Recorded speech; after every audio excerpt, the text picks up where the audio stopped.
रायरंगपुर रे उपखंड स्तरीय जन अभियोग शुणाणी शिविर अनुष्ठित। मयूरभंज जिला बामनघाटी उपखंड रायरंगपुर सहरस्थ उपजिलापाल कार्यालय परिसर रे थिबा सभागृह रे उपखंड स्तरीय जन अभियोग शुणाणी शिविर अनुष्ठित हो जायछि। एथिरे मुख्य अतिथि भावे मयूरभंज जिलापाल हेमकांत सय, सम्मानित अतिथि भावे बामनघाटी उपजिलापाल सौम्यरंजन प्रधान, अतिरिक्त जिलापाल सुचारू बल, मयूरभंज पुलिस अधीक्षक वरुण गुनुटुपाली, उपखंड थाना अधिकारी गोकुलानंद साहू और उपखंड चिकित्सालय अधिकारी रविंद्रनाथ टुडू प्रमुख जोग देथिले। यह सकाळ 10:30 रु आरंभ हुई अपराह्न 1:30 पर्यंत चलीथिला। एथिरे सर्वमोट 96टी जन अभियोग शुणाणी करा जायथिला। जिलापाल समस्त अभियोगकारी कथा को शांतिपूर्वक स्मरण करी एहार विहित पदक्षेप नेथिले।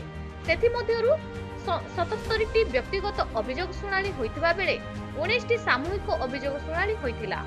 5टी तत्काल फैसला करा जायतिला। एथिरे उपखंडर समस्त ब्लॉक र विभागीय पदाधिकारी जोग देथिले। उक्त अभियोग शुणाणी रे रायरंगपुर तथा समस्त ब्लॉक मानकरू अभियोगकारी जोग देथिले। एही कार्यक्रम रे उपखंड सूचना और लोक संपर्क अधिकारी कार्यालय रे समस्त कर्मचारी सहयोग करथिले।